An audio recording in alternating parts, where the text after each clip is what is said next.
Hello tout le monde, everybody! Ici Anne-Marie, alias Cœur de Beurre, et je viens vers vous avec une carte, comment dirais-je?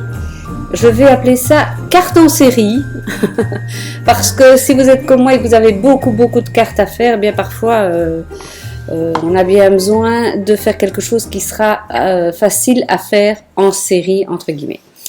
Notre base de cartes est une base de cartes normale. Donc moi ce sont des cartes que j'ai achetées toutes prêtes. Donc c'est un A4 divisé en deux, c'est une taille A5. Donc vous verrez tout de suite dans les images. Hein. Donc ça je ne vais pas la découper ici avec ma silhouette. Par contre ce que je vais découper avec ma silhouette, ce sont les papiers qui vont faire la superposition de ma carte, la décoration. Donc puisque ma carte fait à peu près 14,5, un peu plus de 14,5 par 10,5, alors on va tracer le premier papier pour superposer, qui nous fera 13,5, non, 14, pardon, par 10, excusez-moi, 14 par 10, voilà. Alors, vous allez me dire, mais ça, je peux très bien découper avec un massicot. Bien entendu que vous pouvez découper ça avec un massicot. Moi, je vous montre juste comment faire ça en série pour pouvoir gagner du temps dans la préparation des cartes. Donc, je suis distraite. Voilà. Excusez-moi, ça fait 3 fois que je refais la vidéo, c'est pour ça que je suis un peu... Youpi, voilà. Donc 14,5, ça veut dire que dans la largeur ici, je pourrais en mettre 2 si j'ai une caméo ou une portrait, mais dans l'autre sens alors. Et puis encore une fois 2, mais pas 3. Hein, vous voyez, on ne sait pas en mettre 3. Donc je peux en une fois, voilà, en découper 4. Donc ce que je fais moi, c'est que je les prends et je les centre. Voilà. Ça c'est la première couche, on va l'appeler comme ça. J'ouvre une nouvelle page en faisant commande ou bien contrôle, ça dépend si vous avez un Mac ou un PC N. Et là, on va faire la couche supérieure qui fera alors 9,5 par 13,5. 9,5, 13,5. Et là, à nouveau, pas combien on s'en mettrait. On sait en mettre 3 de toute façon. Voilà. Et en hauteur, théoriquement, on peut doubler. Voilà. Donc, ce qui veut dire que vous avez déjà... Oh, excusez-moi, c'est pour la suite, ça. Est-ce que la nouvelle... Où est-elle? Vous voyez tout ce que j'ai fait. Je vais vous montrer après. Bref. Je ne sais pas où elle est doit être plus loin.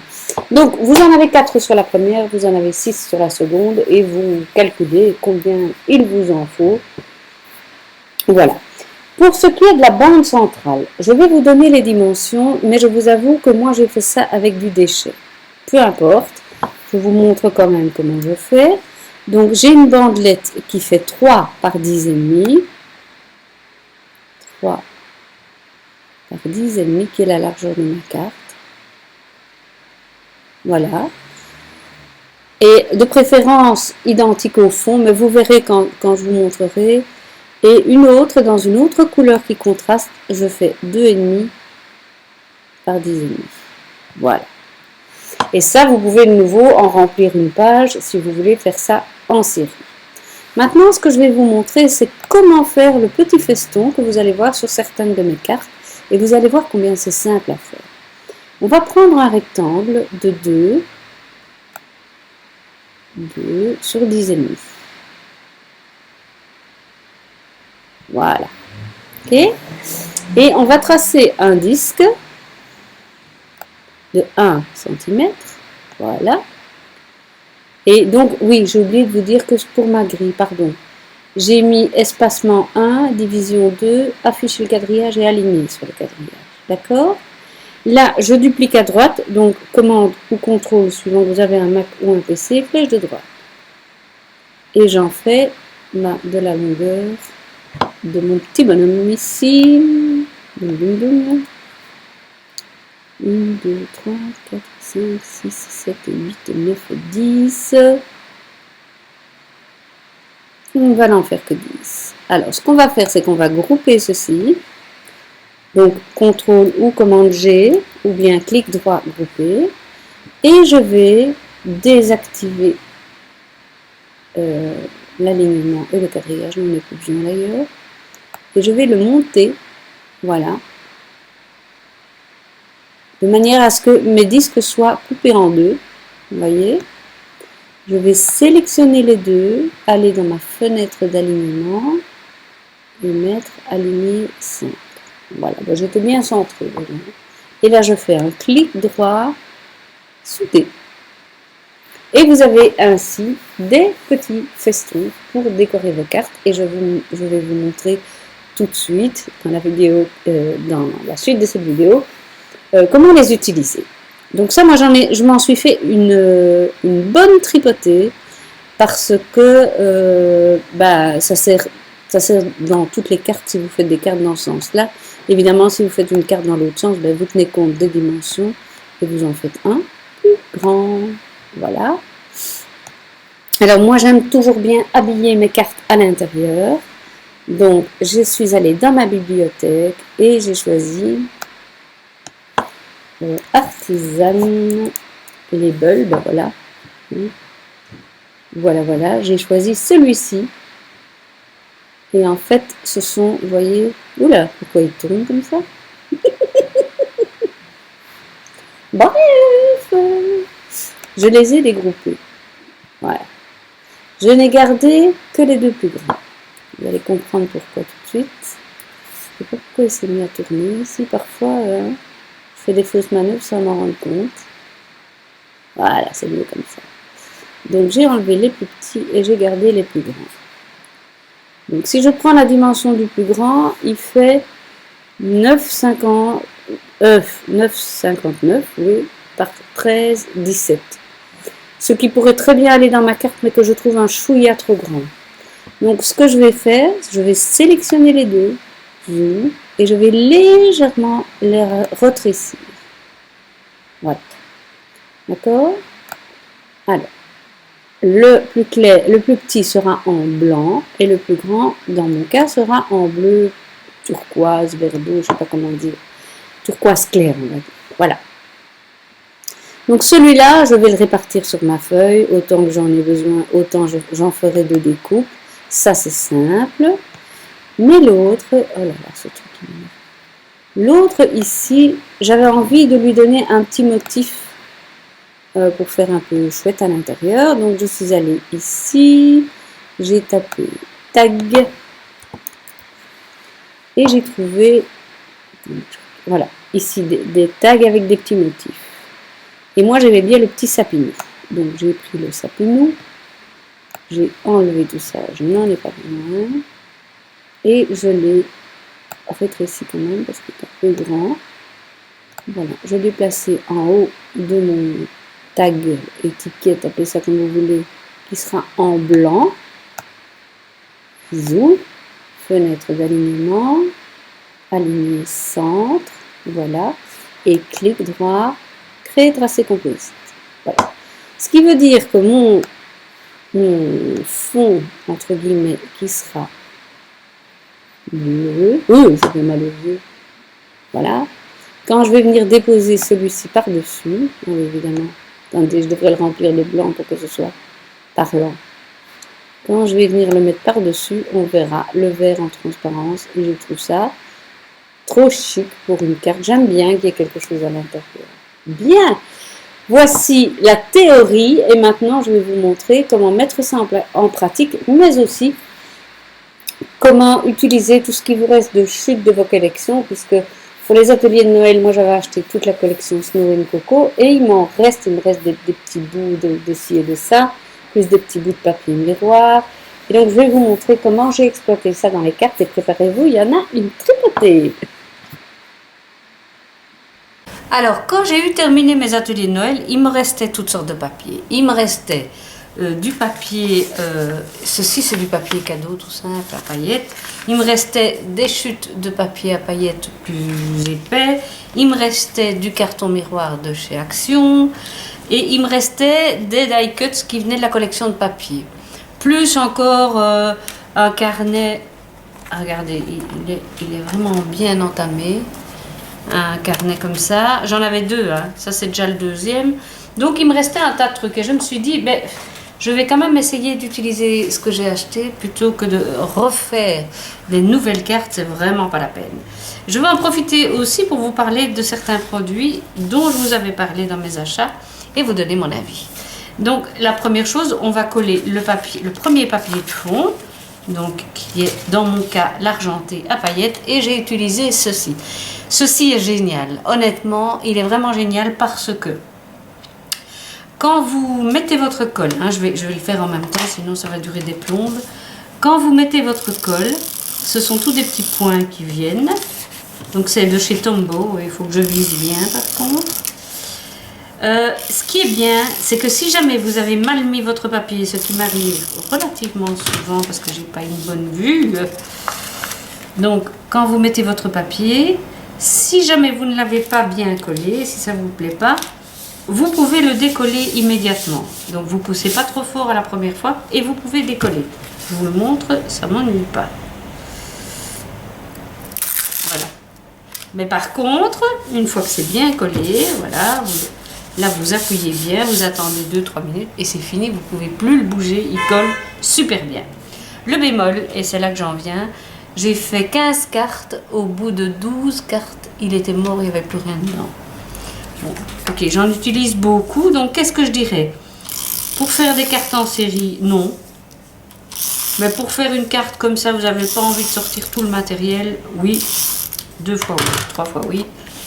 Parce que c'est hyper pratique. Donc jusque là les amis, rien de bien chinois. Ensuite je vais coller ici au milieu ma bande de 3 cm sur 10,5. Voilà. Dans ce cas-ci, pour cette fois-ci, j'ai pas mis de feston, mais vous allez voir, je vais vous montrer les autres et vous verrez celle où j'en ai utilisé ou pas, ou en partie, etc.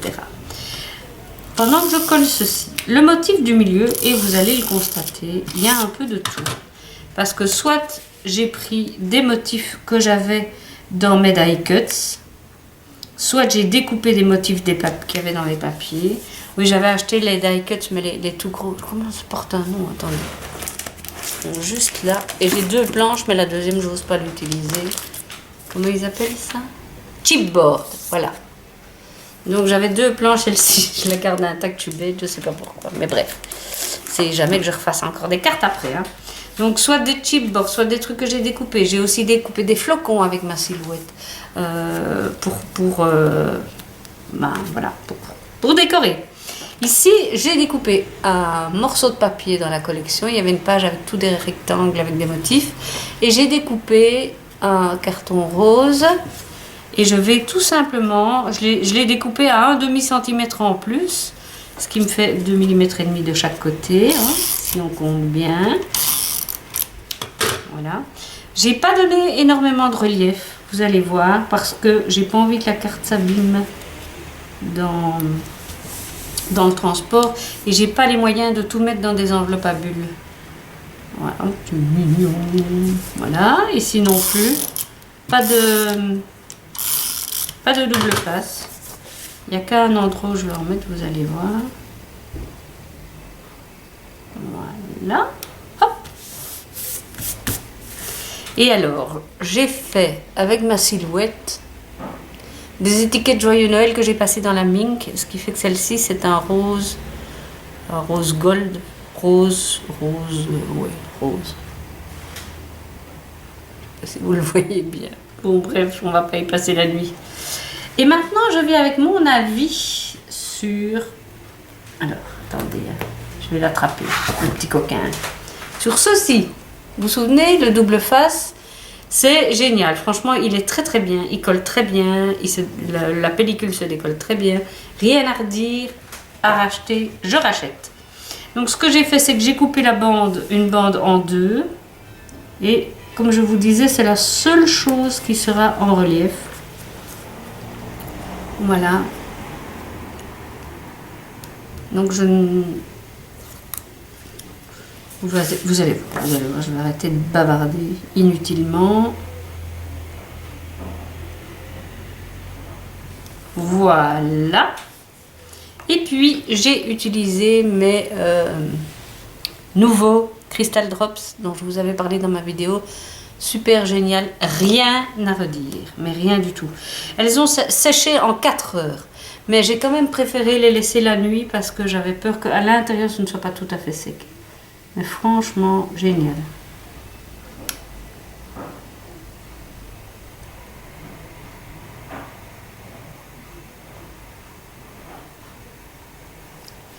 Voilà.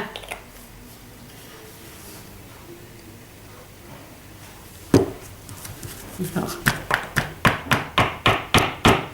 je fais un peu ça pour que la petite tute qui est au-dessus. Voilà. Tout simple, tout simple. Et vous allez voir que toutes les autres cartes, je les ai faites chaque fois en utilisant ce qu'il me restait comme chute.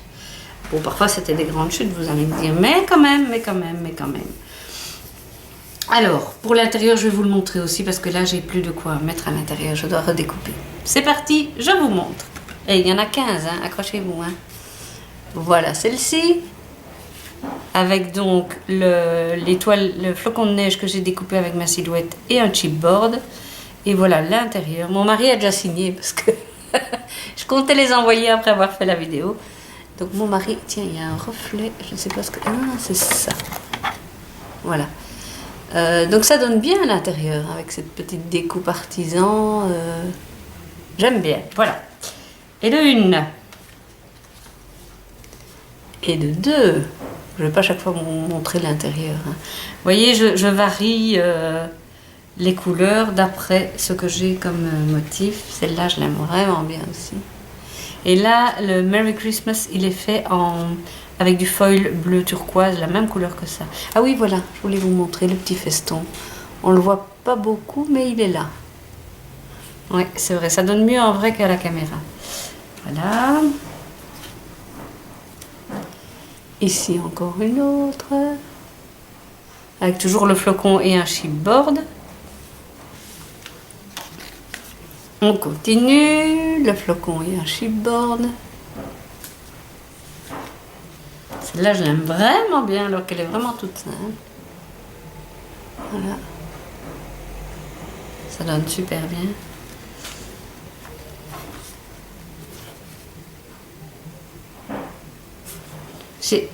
Je suis fan de cette collection, je ne m'en lasse pas, j'arrête pas de le dire et je me répète. Le flocon et un chipboard. Voilà, donc. Celle-ci aussi pour que ce ne soit pas... Parce que comme j'ai ajouté un bord en miroir, je ne voulais pas que ce soit directement le miroir. Donc j'ai inversé, j'ai mis le miroir en dessous et le pailleté au-dessus. Si, j'aime bien aussi. C'est un chipboard, un flocon et il y a un feston. Voilà, là on le voit le feston. Voilà. Il y a même un endroit. Est-ce que je l'ai déjà passé? Attendez, je vais... Hein? Oui, je crois que j'ai déjà passé. Bon. J'y reviendrai. Flocon en chipboard et de nouveau toujours la même étiquette. Ici, chipboard. Et le petit cœur là, il vient du centre de mes flocons. Et là, il y a les petits festons aussi. C'est dommage, voilà. Parce que quand je me mets face à la caméra, on voit pas bien le rose. Voilà. Encore un chipboard. Toujours la même étiquette Joyeux Noël. Encore un chipboard et une étoile chipboard. Et le chipboard ici, je l'ai mis sur du miroir vert. Mais par contre, je trouvais que la bande n'était pas nécessaire. Ça faisait trop chargé. Donc je ne l'ai pas mise. Voilà. Et la dernière. Que voici, que voilà. Voilà. Donc vous voyez, avec une fin de collection, et je vous assure que c'est tout en Belgique on dit des rawettes, des tout petits bouts, des petits déchets, sauf les chipboards hein, quand même. Mais bon, malgré tout, dans la collection, j'essaie de trouver... Ah, voilà. Malgré tout, dans la collection, il y a beaucoup, et franchement, regardez, ici, j'ai mis le feston en dessous de l'image et au-dessus du carton vert. Je trouve que c'est mignon aussi. Voilà, voilà. Bien, mais je vous ai tout dit. Je vous ai tout dit. J'ai juste envie de dire, amusez-vous, allez fouiller dans vos chutes de papier. Les cartes, les cartes doubles. Attendez, je vais voir si elles sont pas ici, mais ce sont celles qui sont légèrement... Est-ce que ça se voit à la caméra? Celles qui sont légèrement pailletées, plutôt irisées, devrais-je dire. Et donc, qui sont vendues comme ça, il suffit de les plier en deux et voilà, c'est fait. Donc voilà. Je vous fais des gros bisous et je vous dis à tout bientôt pour d'autres vidéos. Bisous, bisous.